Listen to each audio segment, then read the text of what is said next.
Good morning, ma'am. Ito po yung login namin. Kapag wala ka pa pong account, pwede ka po muna mag-register dito. Tapos, lagay niyo po pangalan niyo. Also, apps. Tapos password ko. Clio. Sabay register po. Meron na po kayong account. Spend dito lang po. Tapos, pwede niyo na po i-login niya. So,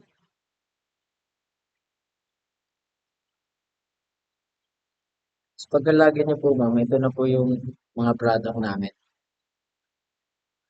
Tapos, ito po, pag bibili po kayo, add lang po.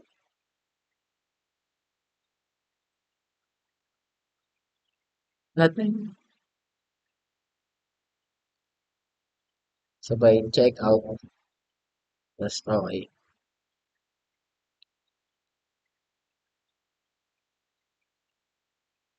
Tas eto naman po, dito po makikita po yung ano, yung different categories po ng product po namin. Merong antibiotics, pain relief, vitamins and supplement, first aid, skincare and medical devices po. Tas dito din po meron po kayong, pwede ko po yung mag-search dyan kung ano po yung exact na kailangan nyo pong bilhin.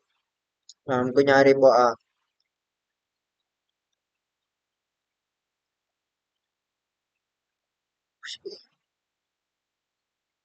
kunyari po, yung kailangan nyong bilhin is paracetamol, search nyo lang po, tapos lalabas na po yan, kusa na paracetamol na lang po, tapos add nyo po. Tapos yan po, makikita po dito sa cart, kung kayo gusto nyo po pong mag-add ng ibang mga kailangan nyo pong bilhin, punta lang po kayo sa gusto nyong category, tapos pili lang din po kayo ng mga iba. Tapos yan po, sa cart section po, makikita yung lahat po ng list ng mga ina-add to cart nyo po, and pag bibili nyo na po, yan, check out lang po. Tapos pag magla-logout, ma'am, pipindutin po yung logout. Tapos, doon naman po tayo sa admin. Admin.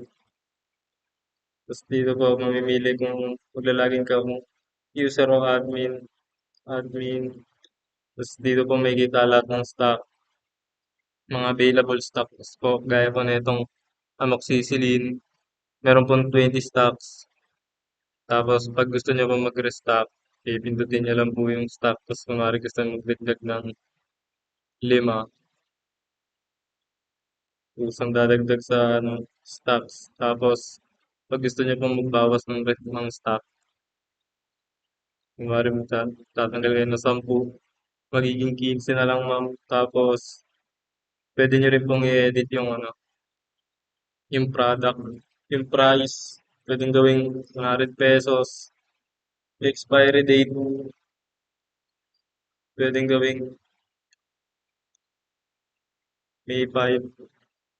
Tapos yung picture po ng ano, product, pwede niyo rin, tapos pwede niyo rin pong i-delete yung ano, product.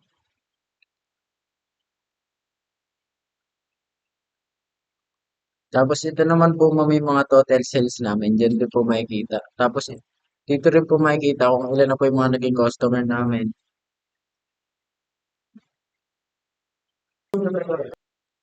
Tapos dito po, namamanage din ng admin po dito yung pag-a-add ng product po. Kunyari po may bagong product na i-add sa stocks po ng ano po namin, ng shop po namin.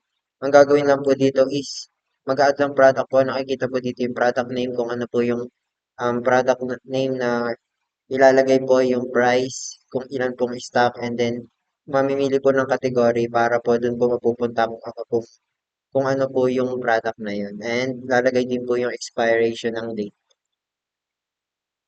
Tapos, yung image URL po, optional po to. Bali po dito po is ginagamit po to para po lumabas po yung image ng product na po yun para po mas madaling malaman ng customer kung ano po yung bibilin niya. Kasi po may image po. And yun po.